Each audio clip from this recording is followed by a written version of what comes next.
Bueno, buenas tardes, días, noches, en función de cuando vean este video. Esta es la clase de Principio de Economía o Introducción a la Economía para estudiantes de la Universidad de José Cepaz. Yo soy Rolando García y lo que vamos a ver hoy es dinero, eh, nociones básicas de dinero. Verán que en el cronograma hubo un cambio porque esta clase iba a ser la que toca virtual también en 15 días. Yo decidí cambiar y invertir los contenidos de la clase, así que van a tener la clase siguiente, que es nuevamente dentro de 15 días, sobre Keynes y los cambios que el giro keynesiano trajo al pensamiento económico del siglo XX. Y la clase de hoy va a ser un tema más sencillo, más introductorio a mi parecer, pero a la vez interesante, un núcleo problemático fundamental del pensamiento económico, de la teoría económica, que es la cuestión del dinero. Eh, Así que vamos a ver interés y política monetaria. Vendría a ser el capítulo sobre dinero del manual que tienen en en esta cátedra, con lo cual para buscar apoyo pueden ir a ese capítulo que ya está en la bibliografía disponible en el campus. Bien, sin más, arranquemos. Eh, Se trata de un tema básico en economía, así como el trabajo es un tema fundamental, la producción es un tema fundamental, el tema del dinero es algo que aparece muy tempranamente en el pensamiento económico. Eh, ¿Qué es el dinero? ¿Qué se necesita? ¿Qué requiere? Eh, ¿Qué debe tener el dinero para ser dinero como tal? O mejor dicho, ¿qué características específicas, particulares tiene el dinero? Y cómo esas características cambian con los años o cómo se desarrollan, qué tipo de, de cosa, de mercancía, de bien puede funcionar como dinero y por qué. Hay muchas cosas interesantes sobre este tema.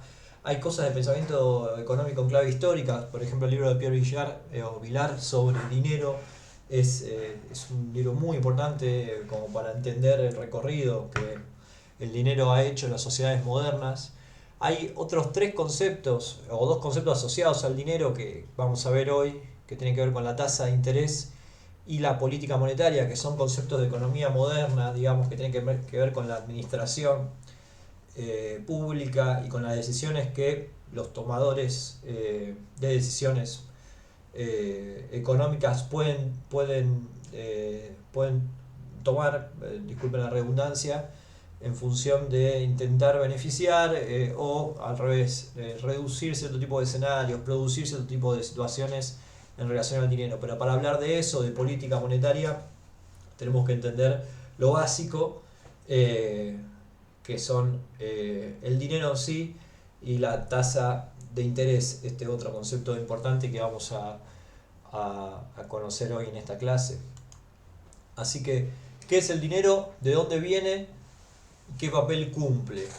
Bueno, para arrancar, mencionar que el dinero hay como una especie de consenso no total, pero bastante extendido sobre tres aspectos que una mercancía, un bien, tiene que tener para poder fungir de dinero, para poder actuar como dinero. Uno es que sea un medio de pago. Bueno, básicamente lo que cualquiera piensa cuando piensa en el dinero es la posibilidad de utilizarlo para viabilizar transacciones, es decir, para facilitar el intercambio, con lo cual el dinero tiene que ser un medio de pago o básicamente un medio de intercambio que agilice la circulación de mercancías, que favorezca la circulación de mercancías. Por lo tanto, esto es común casi a todas las expresiones de dinero en la historia, que tienen que las unifica al dinero en su expresión de sal, al dinero en su expresión como oro, como plata, como vacas, etcétera. Bueno, tiene que tener ciertas características materiales concretas que faciliten el proceso de intercambio. Eh, no muchas mercancías pueden cumplir con esta característica, tiene que ver con los atributos físicos de la cosa. Por lo tanto, vamos a hablar un poquito ahora de los metales preciosos y por qué históricamente fueron ocupando el lugar de otras mercancías que se habían usado en el pasado para facilitar los intercambios. Entonces, funciones del dinero, la primera es que sea un medio de pago que facilite el intercambio mercantil.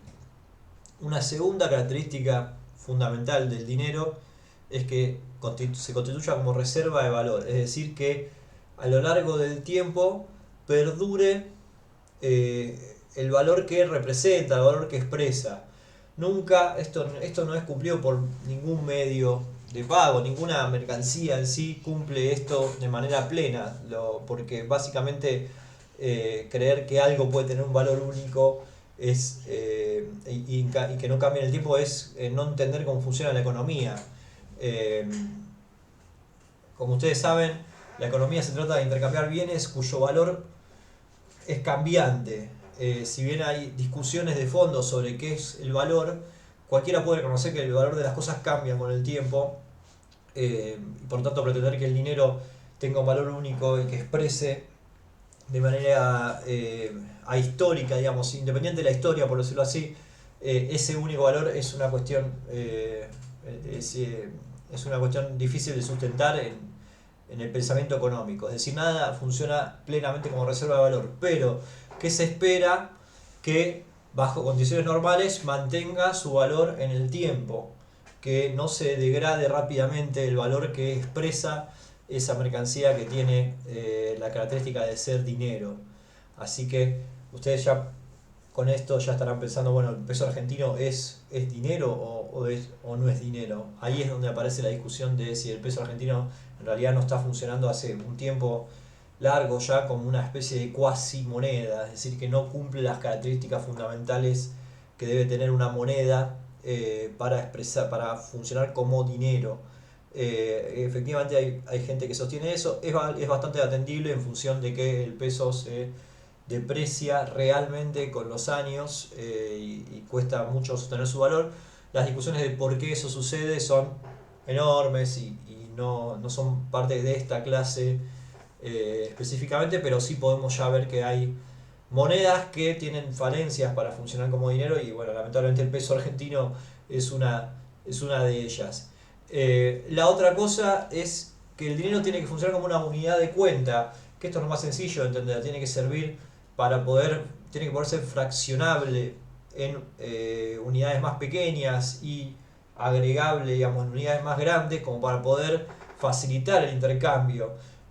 Cuando decimos esto, unidad de cuenta, digamos, tiene que responder a un tipo de sistema métrico que permita saber cuándo es más, cuándo es menos y que permita fraccionar para poder facilitar el intercambio. Es decir, el dinero se divide, bueno, en nuestro caso, en pesos, en centavos, etcétera, y eso sucede con la mayoría de las monedas digamos, es una de las características que tiene que tener cualquier mercancía para operar como tal. Ahora, el dinero mercancía, que es efectivamente el dinero cuando aparece como un bien y no como papel moneda, que es el pensamiento más inmediato cuando se habla de dinero, el dinero mercancía, además de cumplir con la función como valor de uso, la función que tiene como valor de uso, cumple una función como valor de cambio, es decir, cumple una función como medio de pago. ¿Qué es el dinero mercancía? Bueno, por ejemplo, el oro. El oro tiene utilidad más allá de su función en tanto representante, expresión general de todas las mercancías, como representante general de todas las mercancías. El oro, que es un bien dinerario, digamos, indiscutible, uno de los más clásicos dentro de los metales preciosos, tiene funciones prácticas productivas. Se puede usar, como se usaba en algún momento, para rellenar muelas, para hacer arreglos dentales, se puede usar como electroconductor, se usa en condiciones específicas para actividades productivas.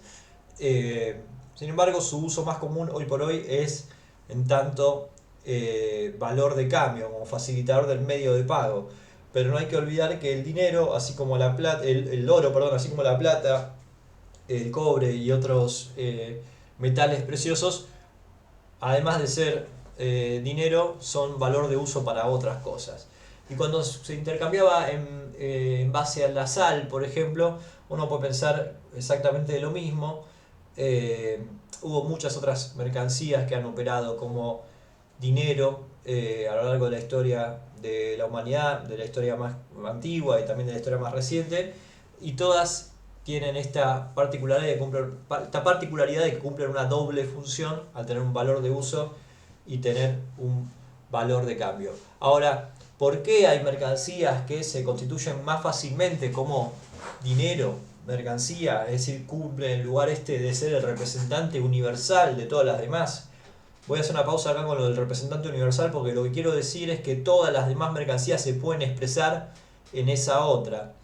Imagínense si operáramos aún con metales preciosos, sería simplemente que en lugar de pensar en pesos, esto vale 100 pesos, esto vale 1000 pesos, pensaríamos esto vale tanto de oro, tanto de plata, y sería exactamente lo mismo. Cualquier mercancía es difícil de medir contra otra. ¿Cuánto vale un celular expresado en bicicletas? ¿O cuánto vale un celular expresado eh, en bolsas de trigo? Es difícil hacer ese razonamiento, pero es fácil comparar eso contra el equivalente universal de todas esas mercancías, que es el dinero, el equivalente universal, el que permite comparar todo con todo, que es el espejo de todas las mercancías. Eh, Ahora bien, cuando yo digo equivalente universal, o estoy hablando de esta particularidad que tienen algunas mercancías, esta particularidad que tienen algunas mercancías, y que se da básicamente por cuestiones concretas, materiales asociadas a su producción. El dinero mercancía tiene que ser divisible, fraccionable en bolsitas más chiquitas, por ejemplo, en monedas, fraccionable en expresiones más pequeñas, transportables. Es decir, si yo tengo que comercializar con vacas de un pueblo a otro, con caballos, tendría que trasladar todo a los caballos, las vacas. Eso supone un riesgo de deterioro y de vida para los animales, además que es profundamente incómodo y que involucra un montón de gastos. Por lo tanto, comerciar con plata, con monedas de plata, se vuelve mucho más sencillo.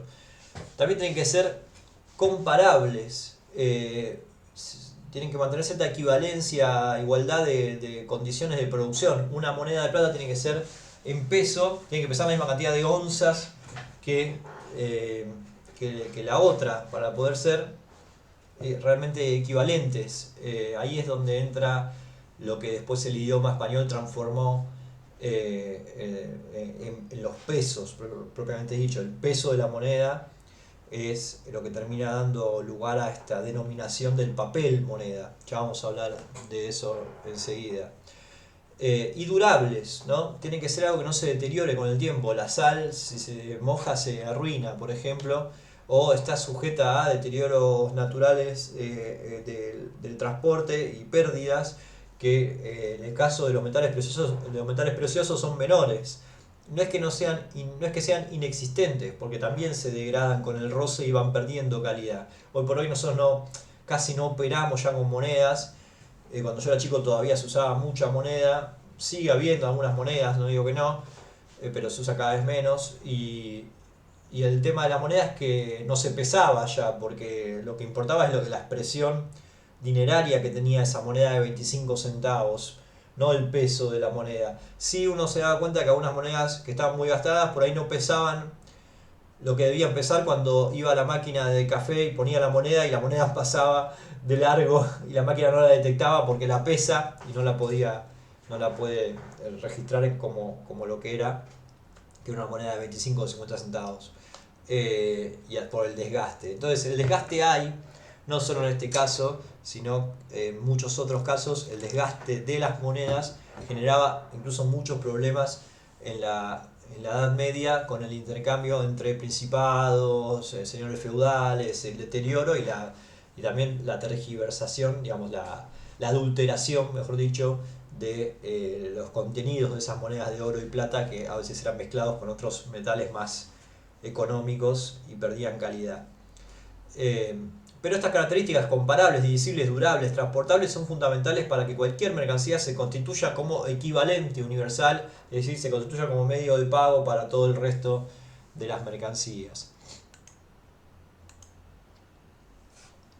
Bien, tenemos entonces también los metales preciosos, el modelo moderno de dinero, que son aquellos que son acuñables, es decir, pueden ser fundidos y convertidos en la moneda oficial de un reinado, con la cara del rey, que eso es la economía de la transición del feudalismo al capitalismo. Ve muchas monedas surgiendo, incluso en la Edad Media hay mucha moneda en desarrollo que está firmada por el representante general de una sociedad, que en ese caso es, la mayoría de los casos son reyes, por lo tanto tienen la cara del rey.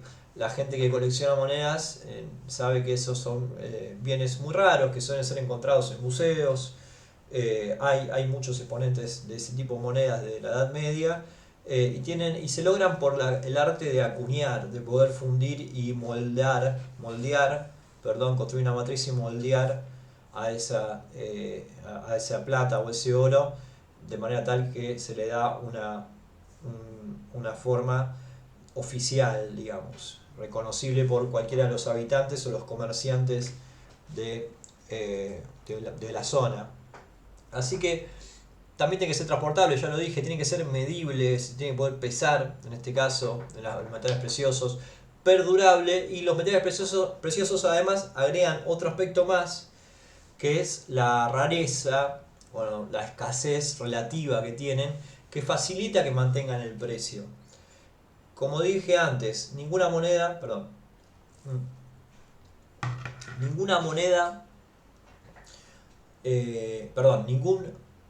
modelo de dinero, mercancía, naturalmente conserva el valor de manera eterna, de manera incluso perdurable, realmente perdurable, por los 50 años, por decirlo así. El deterioro es muy común, por lo tanto, no solo el deterioro en el sentido de lo que decía yo, de que se degradara el metal precioso, sino el cambio en las condiciones de transacción de las mercancías. ¿Por qué?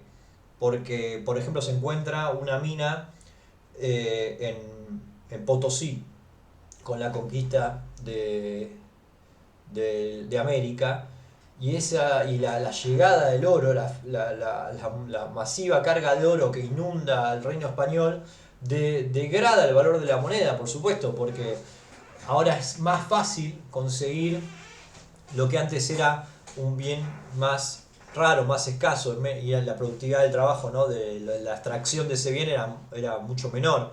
Cuando hay descubrimiento de minas, eso afecta a la expresión general de las mercancías.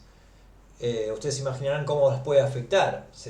Al degradarse el valor del oro, se aumenta, expresadas en oro, todas las mercancías. Ahora es un aumento relativo, quiere decir, si uno tenía una cantidad de oro, eso se degrada. Ahora todas las mercancías así siguen valiendo lo mismo en términos reales. No sé si se entiende, esto lo podemos profundizar en la clase.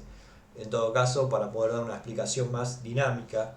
De todos modos, el punto es, los metales preciosos son más perdurables en el sentido físico que muchas otras mercancías que podían hacer las veces de mercancía dinero, aunque por supuesto esa perdurabilidad alude a el aspecto material de la moneda, y no en sí a que por algo físico de la moneda ella vaya a retener su valor eternamente, porque la moneda lo único que hace es expresar el valor del resto de las mercancías. La escasez en este caso facilita a que no haya grandes movimientos abruptos en esa representación. Hasta ahora yo he hablado de moneda casi de manera equivalente al dinero, pero hay que diferenciar la moneda expresada como un bien mercancía, una moneda de plata acuñada, del papel moneda, que es la forma actual del dinero. La forma actual del dinero es muy interesante conocer cómo surge la idea, el papel moneda como tal. Para quienes no sepan, porque es algo que en general se conoce, el papel moneda surge como un compromiso, en realidad surge como una garantía de que alguien tiene alojado en una institución una cantidad de dinero, de oro y metales preciosos, expresada en la forma de oros y metales preciosos. Entonces ¿qué se hacía en, en el siglo XV, en el siglo XVI? Un conjunto de comerciantes lo que hacían era alojar sus metales preciosos, su riqueza, comerciantes, señores feudales, digamos, gente que tenía riqueza en términos de materiales, expresada en oro y metales, alojarlos en lo que sería la institución previa al banco, algo que no era un banco propiamente dicho todavía, pero iba a ser a futuro un banco, los antecesores de los bancos, donde le daban una garantía de que su dinero, en este caso los oros y metales preciosos, estaban ahí garantidos, obviamente por estas personas que llevaban adelante, que cuidaban la seguridad de esos bienes. Ahora, comerciar con oro es mucho más incómodo que comerciar con papeles, entonces lo que eso favoreció fue el intercambio de la titularidad entre esos papeles de propiedad sobre el oro y la moneda que estaban guardadas en esos protobancos. Con lo cual, el origen del papel moneda son estos papelitos que daban la titularidad a personas que tenían su riqueza alojada en esas cajas de seguridad, garantidas por las personas que las llevaban adelante. Básicamente, esto quiere decir que básicamente el papel moneda es una promesa de pago, es una promesa de pago. ¿Se entiende? El que tiene eso a su nombre puede ir a pedirlo cuando quiera, no quiere decir que lo vaya a hacer. ¿Está bien? Entonces, el dinero de alguna manera es fiduciario, quiere decir que el dinero está basado en la confianza.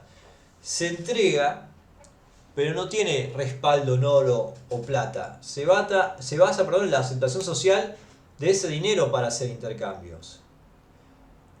¿Cuál sería la base para la aceptación del dinero fiduciario? Y lo que dice una línea de pensamiento económico es: la base es el poder del Estado. El poder del Estado es lo que garantiza que el dinero que utilizamos, el papel moneda que utilizamos para intercambiar, así como en su momento era el apellido de los que llevaban adelante estas casas bancarias previas a los bancos, estas cajas de seguridad, en nuestro caso, al no existir ese respaldo en oro o plata, lo que existe es una promesa de pago garantida por el Estado. Básicamente eso es lo que sustenta el valor del dinero. Y acá vuelvo a lo que dije al principio: no es casual que Argentina, con los problemas de representatividad que tiene y de sistema económico y político, tenga una moneda que esté francamente debilitada. Un Estado debilitado quiere decir que hay una moneda debilitada. Bueno, obviamente uno puede discutirlo, siempre va a encontrar un sustento de oro y plata en algún lado. Quiero decir, si uno va, Estados Unidos tiene Fort Knox, no sé, la reserva federal de oro más importante del planeta, está en Estados Unidos. Pero bueno, también tiene muchísima deuda con China, entonces hay que ver qué es lo que tienen los chinos en sus cajas fuertes para respaldar su moneda. Hay quienes dicen, en realidad lo único que sustenta no es ese oro, esa plata que está guardada en Fort Knox o en China, es el poder de esos estados, el poderío de esos estados. Los primeros en aceptar dinero sin respaldo, entonces, fueron los gobiernos, en concepto de la cobra de impuestos. Entonces, la cobra de impuestos es, de alguna manera, la constitución del Estado y el surgimiento del dinero. Al cobrar impuestos en dinero fiduciario, los estados legalizaban ese papel moneda que comenzaba a circular. En una relación de mutua constitución, la del dinero con el Estado. También al legalizar el dinero, el Estado toma para sí la potestad de imprimirlo y utilizarlo en su territorio como medio obligatorio de intercambio, es decir, se puede intercambiar con esta moneda.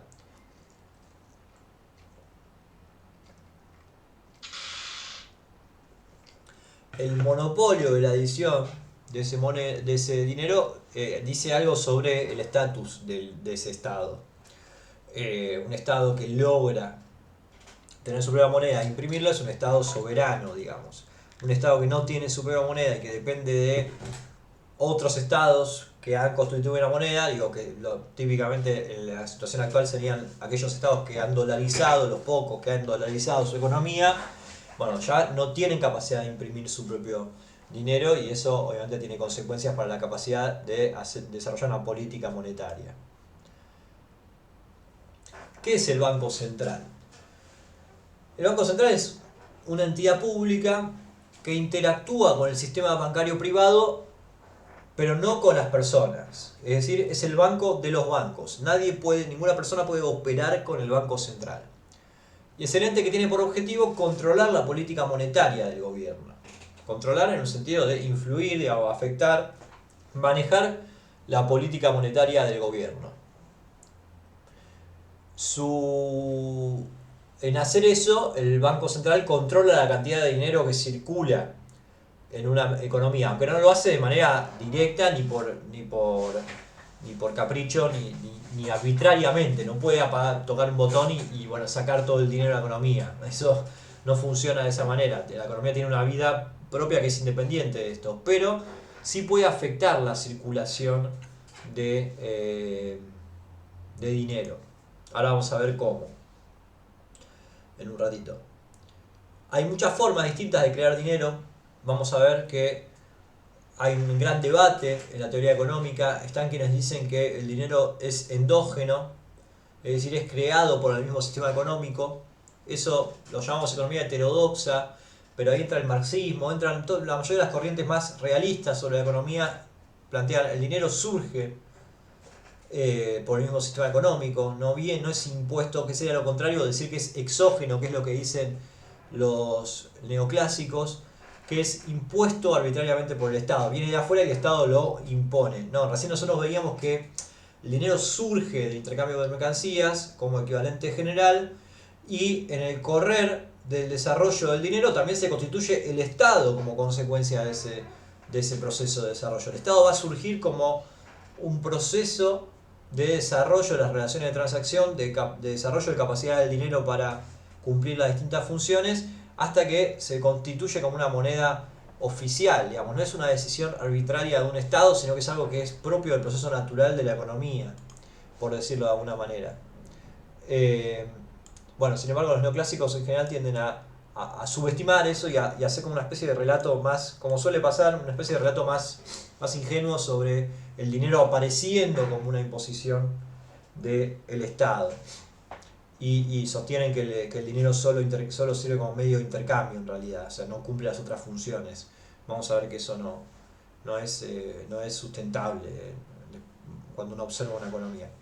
Bien, entonces, si el Banco Central es el banco de los bancos, ¿cuál es la función de los bancos en este proceso? ¿Qué hacen los bancos? ¿Por qué son importantes? En general, cuando se estudia esto, se estudia dinero, crédito y bancos, todo junto, porque es la forma de entender cómo en las sociedades modernas el dinero es creado y recreado por el sistema económico. ¿Qué es un banco comercial? Ustedes saben, porque la mayoría deben estar bancarizados. Un banco es un agente económico que se encarga de hacer operaciones con la moneda, con el dinero. El pasivo del banco, las deudas del banco son los depósitos. Cuando recibe un préstamo de un cliente, el banco tiene una deuda con ese cliente. ¿Se entiende? Hay dos tipos de depósito. A la vista, que es el dinero en cuenta corriente, uno recibe el sueldo y tiene ese dinero puesto ahí y está a la vista. o los plazos, que es el dinero típicamente en plazo fijo o en algún otro instrumento de estas características. Los últimos reciben una tasa de interés, o sea, el dinero, el depósito a plazo tiene una tasa de interés llamada pasiva. El depósito a plazo tiene una tasa de interés pasiva. Los bancos depositarán parte de ese dinero que reciben en calidad de préstamos de los clientes en cuentas corrientes en el Banco Central. ¿Está bien? Entonces, yo tengo un dinero que cobré, lo voy a depositar, el banco contrae un compromiso de pago conmigo, o sea, yo soy parte de los pasivos, se constituye como un pasivo para el banco eso que yo voy y le doy. Yo recibo la tasa de interés pasiva y el banco deposita una parte de ese dinero en el Banco Central. Luego, el activo de los bancos van a ser los préstamos que le generan un interés al banco. El banco ahí cobra una tasa de interés activa. El activo de los bancos genera una tasa de interés activa. Y los títulos públicos, que son los compromisos del Estado o del Banco Central de pagar una deuda. Eso es el activo del banco. ¿Cuál es el negocio del banco? Tener una tasa activa que le genere una mayor ganancia que la que tiene que pagar cuando le paga le devuelve sus deudas, la deuda que tiene contraída a los clientes. ¿Se entiende? La diferencia entre tasa activa y tasa pasiva es lo que al banco le va a quedar en calidad de una ganancia financiera, que es básicamente una tasa de interés que el banco percibe. Los bancos tienen esa forma de ganancia. ¿Está bien? Acá tenemos un balance entre bancos y el Banco Central, donde vemos que el banco comercial tiene en su activo las cuentas corrientes, los títulos públicos, incluyendo letras del Tesoro, y los préstamos, y en su pasivo los depósitos a la vista y los depósitos a plazo. Las cuentas corrientes del Banco Central, acá, en el activo del Banco Comercial. Y en el activo del Banco Central, el banco de los bancos, van a estar las reservas internacionales y los adelantos que ese Banco Central realiza y y en el pasivo, ahora vamos a hablar del pasivo de esos bancos, del Banco Central, como para entender cómo se constituyen como base monetaria. Pero no me quiero adelantar, así que vamos a verlo un poquito más adelante. Bueno, títulos públicos, un ejemplo muy conocido son las LEBACs. Yo creo que se hicieron famosas las LEBACs porque tuvieron una tasa de interés muy elevada durante el gobierno de Macri. De hecho, generó un problema muy grande para resolver después, que todavía sigue, digamos, que va a seguir muchos años más. Tiene que ver con lo que el gobierno quiso hacer en ese momento, que es ofrecer tasas de interés en pesos muy rentables o interesantes para, como le decían ellos, absorber pesos de la plaza, absorber pesos del mercado argentino y que esos pesos no se vayan al dólar. ¿Cuál era la hipótesis del gobierno de Macri? Ofrecemos una tasa de interés muy alta en pesos, la gente invierte en pesos, eso descomprime el dólar y nos da tiempo para que se vaya generando un movimiento económico que permita ingresar más dólares. ¿Cuál fue el problema de eso? Que nunca se generó ese movimiento, esa lluvia de inversiones y esa cosa que el gobierno prometía de exportaciones y de crecimiento económico como para compensar el mecanismo de dolarización que se generó cuando empezaron a vencer las tasas de interés de las LEBACs, que eran muy cortitas, o sea, un mes, y los inversores le hace capitales internacionales, fondos de comercio, fondos fiduciarios internacionales y nacionales, y también gente con dinero que participaba de eso, pero obviamente socios minoritarios de eso, pero que también hacían sus negocios, y luego de que se venciera el interés en de las LEBACs, o renovaban las LEBACs con más dinero, ¿no? Generando interés, acumulando el interés compuesto, o compraban dólares. Y por lo tanto se daba lo que en economía se llama carry trade, que ustedes tal vez lo han escuchado nombrar, carry trade. Si puedo anotar acá, no sé por qué no me deja anotar, no importa, después lo vemos en la clase. Carry trade, eso es básicamente una forma elegante de llamar a esta bicicleta financiera, que lo que hacía era que alguien ponía 100.000 pesos en Levax, recibía una tasa de interés del 48%, que ahora parece poco porque la tasa de interés está como el 100%, pero en ese momento era una tasa de interés muy importante. Hacía muchos años que en Argentina no había una tasa de interés tan alta. Luego terminaba ese proceso, es el periodo que había prestado el dinero, sea un mes, 3 meses, 6 meses, se había generado un poco de interés compuesto, entonces un mes renovaba, un mes renovaba, un mes renovaba. Al sexto mes decía, bueno, ya está, no quiero más participar de esto de los Levax porque no confío que esto vaya a durar, y compraba dólares con los pesos que había acumulado durante ese periodo. Entonces se hicieron muy famosas las Levax porque, bueno, hubo una cosa llamativa, salió en los medios y hubo gente que participó de esto. Hasta le podían vender al público, a los, eh, a los usuarios de los bancos. Luego, cuando hubo que desarmar una bomba de interés que se armó en función de esto, y de deuda, porque todos esos dólares hay que pagarlos, y eso requirió reforzar las reservas internacionales con préstamos. No fue lo único que debilitó las reservas internacionales, pero fue una cosa más que afectó a las reservas internacionales. Bueno, cuando llegó ese momento, eh, se volvió insostenible y el gobierno tuvo que dejar de venderle a los usuarios y empezar a arreglar hacia adentro del sistema financiero este embrollo que se armó, que digo, fue muy rentable para algunas personas, sobre todo para capitales de afuera de Argentina. Así que eso es un título público, hay muchos otros, pero quería poner ese ejemplo y contar un poco esta historia de las Levax, para que ustedes puedan conocerla y pueden obviamente googlear y profundizar sobre esto que les estoy contando.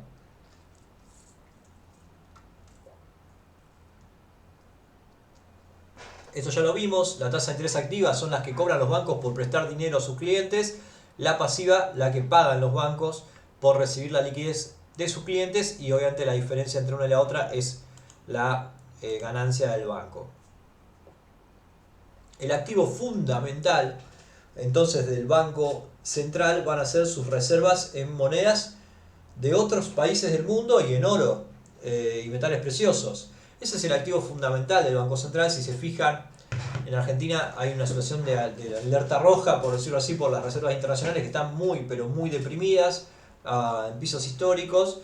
Tiene que ver con este proceso de deterioro de las reservas internacionales producto de las malas políticas económicas, y también con un escenario mundial que favorece menos a Argentina, que había llegado a conquistar más de 25.000 millones de dólares de reservas internacionales en el momento en el que era más favorable la economía internacional. Por lo tanto, hay una combinación de factores, algunos estructurales, otros de política económica, que llevaron a debilitar muy fuertemente las reservas internacionales de nuestro Banco Central.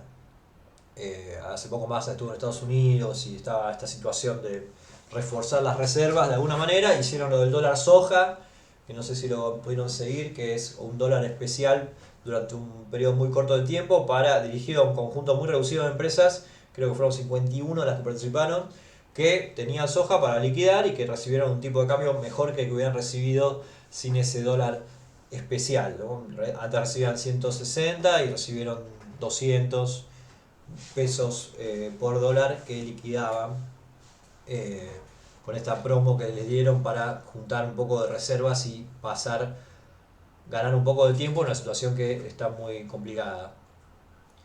El pasivo fundamental del Banco Central son los billetes y monedas que están en circulación en la economía al interior, ¿no?, de Argentina. Entonces, billetes y monedas, vuelvo al gráfico anterior, son el pasivo fundamental. El Banco Central, de alguna manera, es el que da crédito por todos los billetes y monedas que están circulando en Argentina. Entonces eso aparece como un pasivo que yo tengo en mi billetera. ¿Quién es el garante de ese pasivo? El Banco Central de la República Argentina. tal como sucedía cuando el banco tenía dinero fiduciario respaldado por metales preciosos. En este caso está respaldado por reservas internacionales, que a su vez están respaldadas por los metales preciosos y las monedas de otros países que están en esos países de cuya moneda nosotros tenemos. Si tenemos reservas en dólares, ¿no? Una parte de las reservas está en dólares, que tienen los estadounidenses, bueno, tendrán oro, metales preciosos, deuda china y otras cosas, o monedas chinas, japonesas, etcétera, y los japoneses y los chinos que tienen oro y metales preciosos y también monedas de otros países, títulos de deuda, y así es la cosa, que la economía mundial está totalmente globalizada, digamos, desde el abandono del patrón oro, que permitió que esta fuera la forma en que funcionaran las reservas internacionales a nivel mundial. Entonces, otro pasivo fundamental son las cuentas que los bancos comerciales tienen abiertas en el Banco Central, ¿no? Las cuentas corrientes del Banco Central aparecen como activo del Banco Comercial y como pasivo del Banco Central, ¿no? La suma de los billetes en circulación y la cuenta corriente de los bancos es la base monetaria. Entonces, si volvemos al grafiquito, la suma de billetes y monedas en circulación y las cuentas corrientes que los bancos comerciales tienen en el central son la base monetaria. Ustedes dirán, bueno, ¿qué es la base monetaria? Es todo el dinero que está en circulación en una economía. ¿Está bien? O sea, el dinero que está en la billetera, el dinero que está en el banco, básicamente es eso, que es de libre disponibilidad o que puede tener una disponibilidad de más largo plazo, como son los plazos fijos, pero que son parte, ¿no?, de la economía argentina y que son la expresión, digamos, que es la moneda que está operando en la economía argentina. Entonces, a ver, estábamos acá. En otras palabras, es todo el dinero que está emitido por el Banco Central, en su expresión fantasmagórica, virtual, y en su expresión concreta como papel moneda. ¿Qué es el dinero entonces? Y puede ser equivalente el dinero a la base monetaria.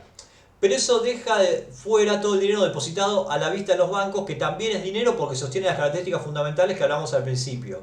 Entonces, ¿cómo construimos una base monetaria que incluya todo esto? Sumando lo que les decía recién, billete y moneda y las cuentas corrientes de los bancos comerciales, que los bancos comerciales tienen en el Banco Central. Así que tenemos una especie de doble definición de base monetaria, siempre en términos operativos. Una es dinero más los depósitos a la vista, es decir, la plata que yo tengo, el papel moneda y los depósitos a la vista, es decir, la plata que yo tengo, que cuando abro la aplicación del celular y veo cuánta plata tengo en la cuenta. Y otra que me parece que es más realista sobre este tema, que es la base monetaria en tanto billetes y monedas, más las cuentas corrientes de los bancos centrales, que eso involucra también los depósitos que están a plazo, además de los depósitos a la vista, digamos, y estas otras formas de dinero, o al menos una parte de ellos, ¿no? ¿Quién crea el dinero? Cuando se mide el dinero como billete y moneda y depósitos a la vista, se observa que la mayor parte del dinero está en depósitos a la vista, ¿no? Ojo con esto. Cuando medimos, la mayor parte del dinero está en depósitos a la vista, es decir, está en los bancos. Esto quiere decir que los bancos comerciales crean el dinero. Y esto por ahí puede resultar un poco engorroso de entender, pero tiene que ver con esto que hablábamos un poquito más arriba, de que todo lo que aparece de un lado, un tanto pasivo del banco, aparece como un activo en el Banco Central. Pasivo del Banco Comercial es un activo en el Banco Central.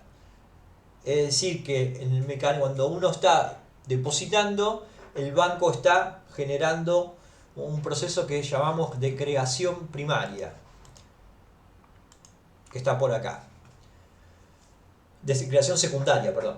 ¿Qué es creación primaria y qué es creación secundaria? El dinero es creado directamente por el Banco Central cuando se imprime. Puede aumentarse o disminuirse haciendo transacciones con los bancos comerciales. Por ejemplo, puedo comprar letras de los bancos o bonos. Eso se paga con dinero que el Banco Central deposita en las cuentas corrientes de los bancos comerciales.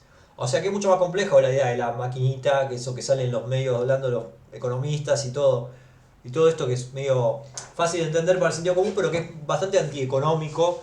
No es que el banco se sienta y dice, bueno, manden a imprimir 10 millones de pesos, sino que es básicamente un proceso que está fundamentalmente atravesado por distintas instituciones. Entonces, ¿cómo es un ejemplo típico de creación primaria? El Banco Central compra letras de los bancos o bonos de los bancos que se pagan con dinero que el Banco Central deposita en las cuentas de los bancos, y ahí un proceso entonces de creación del dinero. El banco participó de esto que se llama una operación de mercado abierta, y eso es lo fundamental, sucede cotidianamente, es una parte importante de la política monetaria, las operaciones de mercado abierta. Cuando, insisto, es cuando el Banco Central compra letras, títulos serían, de los bancos o bonos de los bancos. ¿Con qué lo hace? Con dinero público. Entonces ahí inyecta a la economía con dinero.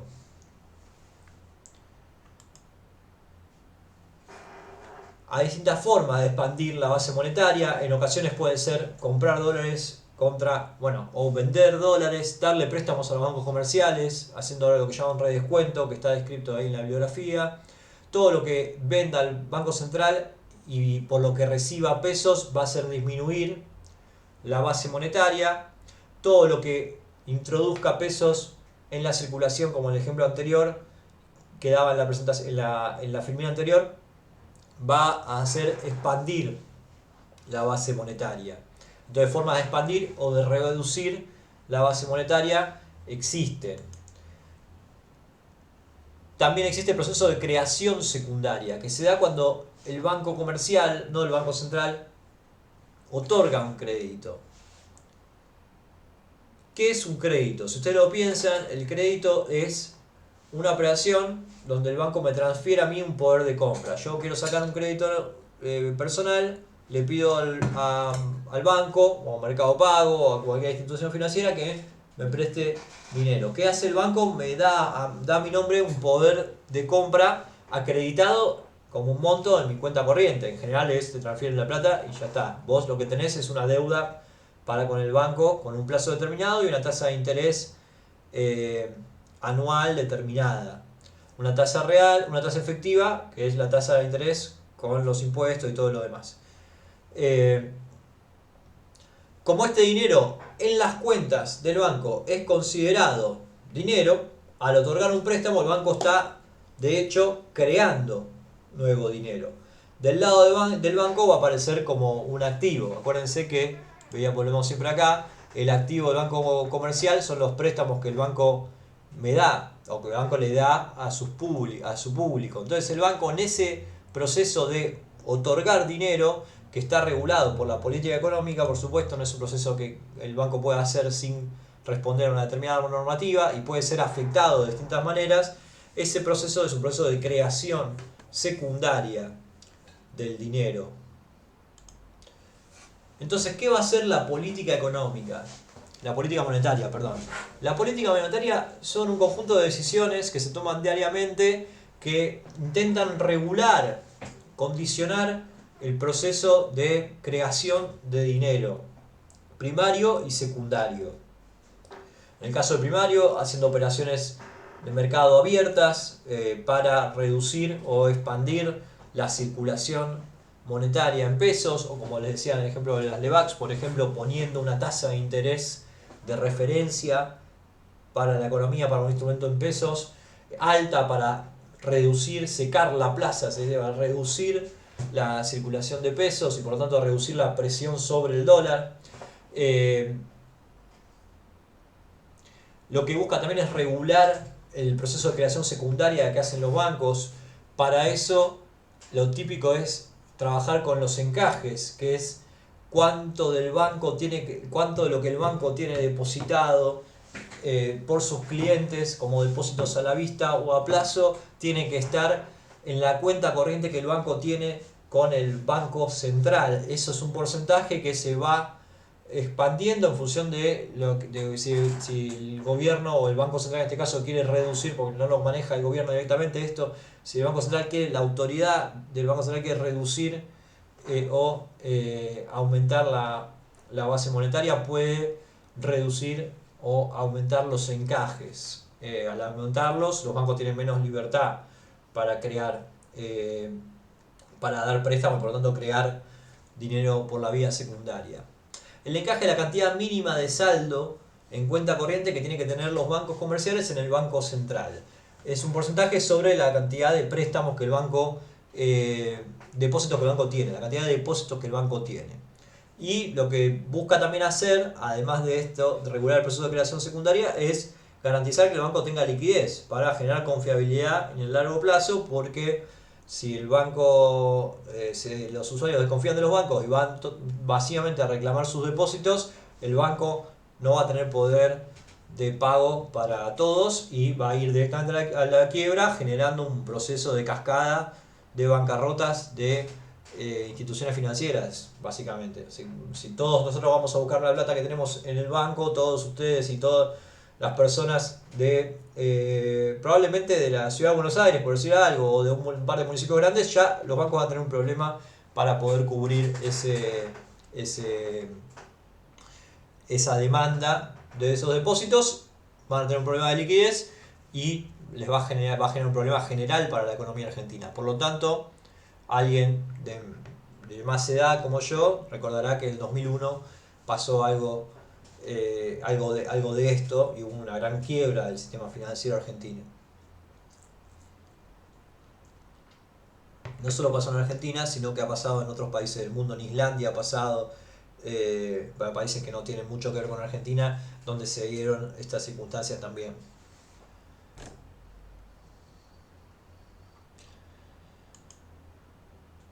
Bien, ¿qué puede hacer el Banco de Política Monetaria, además de las cosas que estoy mencionando? Bueno, reducir depósitos, prestando menos, puede reducir los créditos, aumentando las comisiones, los gastos o restringiendo el acceso al crédito. Eso no es necesariamente bueno, sino que puede ser malo, pero bueno, acá hay interés,